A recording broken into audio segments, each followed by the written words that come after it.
When my brother lost his job, I didn't even hesitate. Of course he could stay with us. What kind of sister would I be if I didn't open my door? He was family. And he wasn't just my brother, he was my baby brother. The kid I used to walk to school. The one who cried the first time he watched The Lion King and then denied it for 10 years. So when he called me late one night, his voice barely holding itself together, I told him to come. No questions. No judgment. At first it felt like the right decision.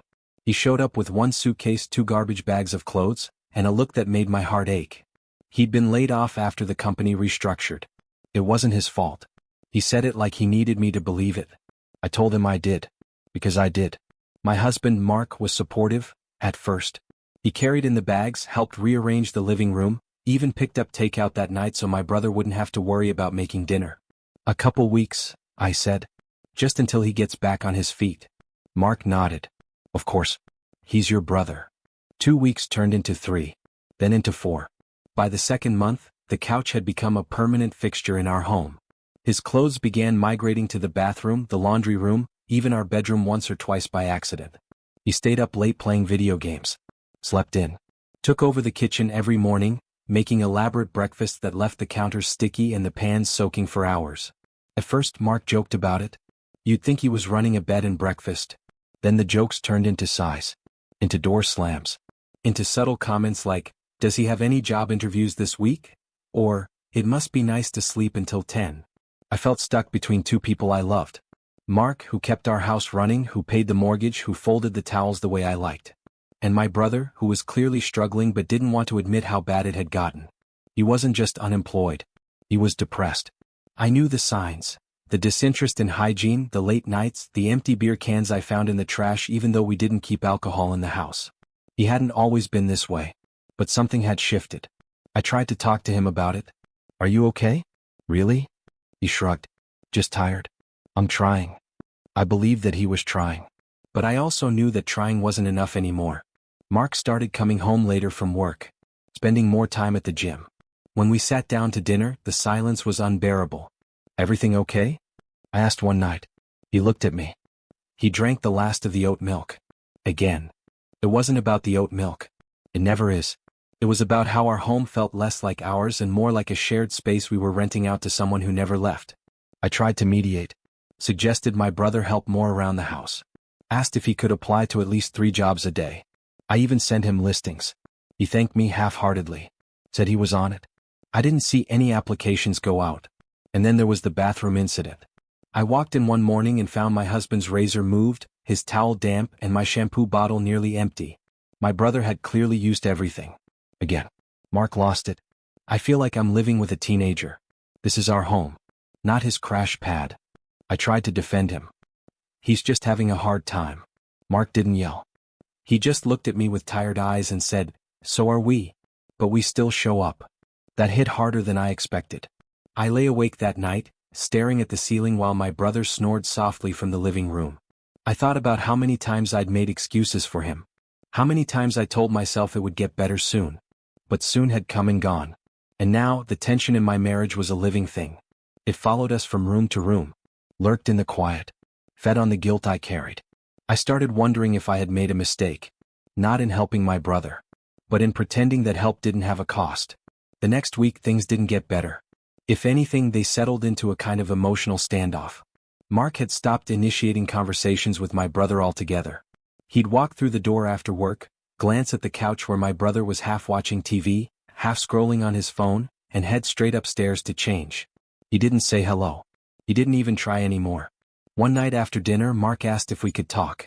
That phrase, can we talk, always comes with a weight.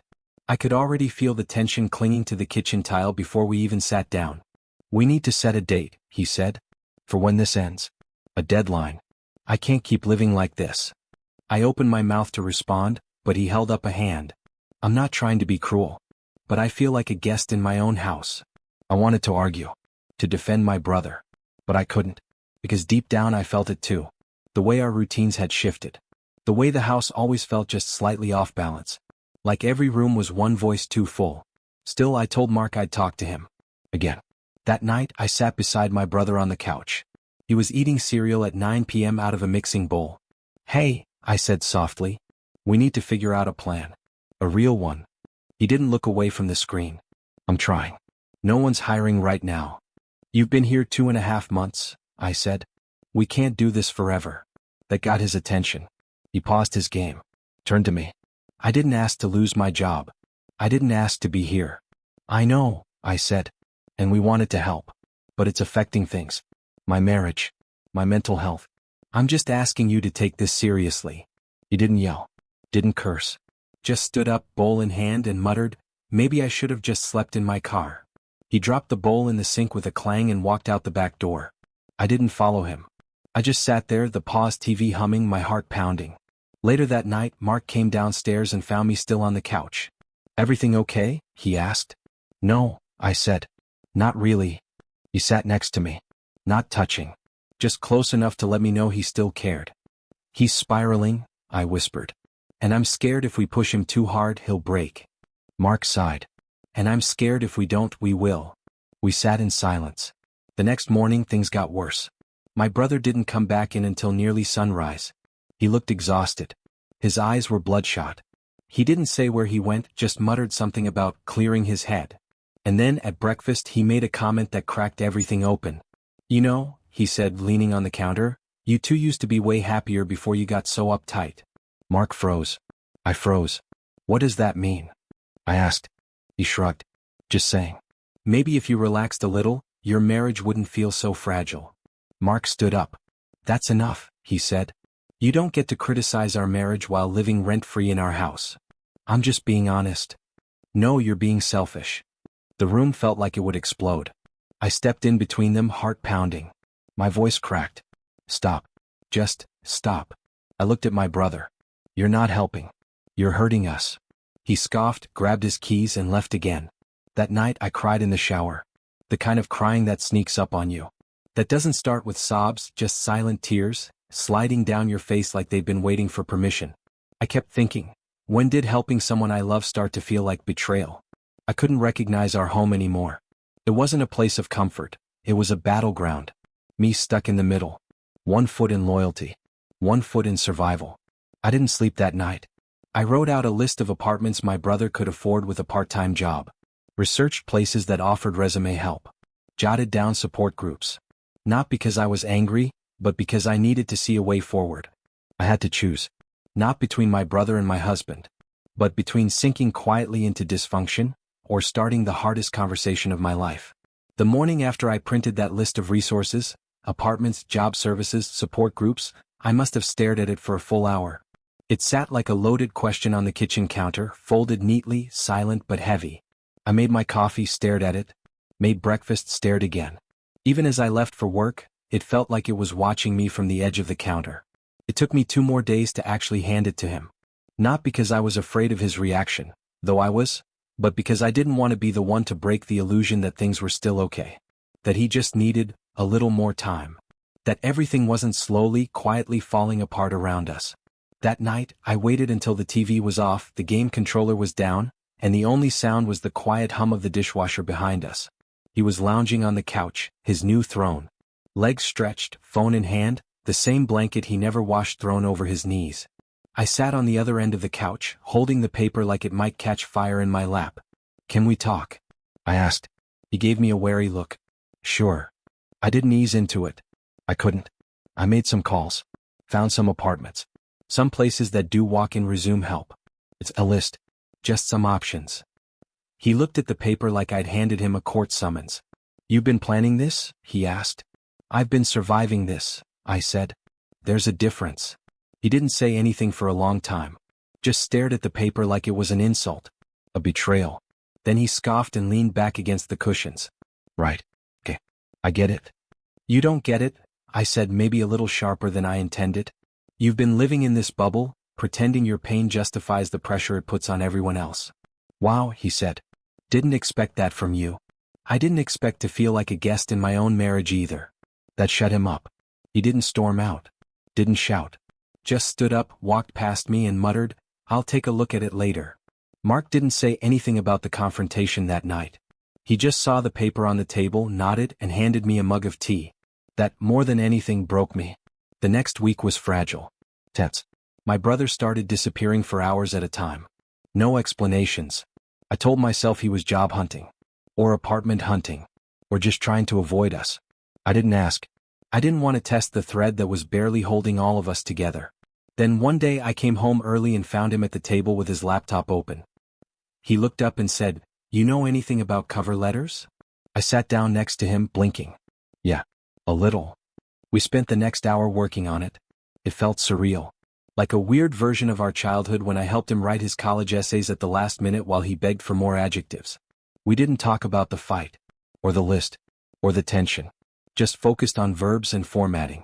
He applied to 3 places that night. And something shifted. Over the next week he started waking up earlier, showering more, doing his own laundry without being asked. He didn't become a new man overnight, but it was movement. Real movement. He got a job interview 2 days later. A warehouse job. Overnight shift. Not glamorous, but steady. He said yes. I watched him shave before the interview. Clean shirt. Nervous. He asked if we had a lint roller. I handed it to him and felt this strange mix of pride and heartbreak. Like I was sending a kid off to school again, but this time it wasn't school. It was adulthood reloaded. And he was finally showing up. The day he moved out, he left a note. Thanks for the roof, the food, and not giving up on me. Sorry I took too long to remember how to stand on my own. I'll pay you back one day. I promise. He hugged me hard before he left. No big goodbye. Just a few bags. A quiet nod to Mark. And then the door clicked shut. Mark and I stood there in the living room just listening to the silence. It didn't feel like victory. Not exactly. More like the end of a war you never wanted to fight. We spent that Saturday cleaning everything he'd touched. Scrubbing the bathroom. Vacuuming crumbs out of the couch cushions. Folding away the blanket. It wasn't just about hygiene. It was about reclaiming space. Reclaiming us. That night we didn't say much. We sat on the couch, same as always, but it felt different. The air wasn't so heavy. The quiet wasn't hostile. Mark reached for my hand. His thumb brushed mine. I missed this, he said. I missed you. I felt my throat tighten. I hadn't realized how long it had been since I felt seen in my own home. A few days later I texted my brother. Me, how's the new place? Him, weirdly quiet. But good. I needed it. Me, I'm proud of you. Him, thanks. I'm trying. He still messages sometimes. He still struggles. But he's trying. And that's more than I could have asked for a month ago. Mark and I are rebuilding. It's not easy. Some nights we're still quiet. Still figuring out how to talk without anger, how to laugh without guilt. But we've started having real dinners again. Movie nights. Talks about adopting a dog. Planning a trip. Like coming back in slowly. This whole thing taught me something I never learned growing up. Love doesn't mean sacrificing yourself for someone else's survival. You can love someone deeply and still say, enough. You can support someone and still protect your peace. And maybe the hardest part, sometimes being there for someone means helping them leave. Because homes aren't just where we shelter the people we love. They're also where we protect the people we build a life with. And this was my life. And I was finally ready to fight for it again.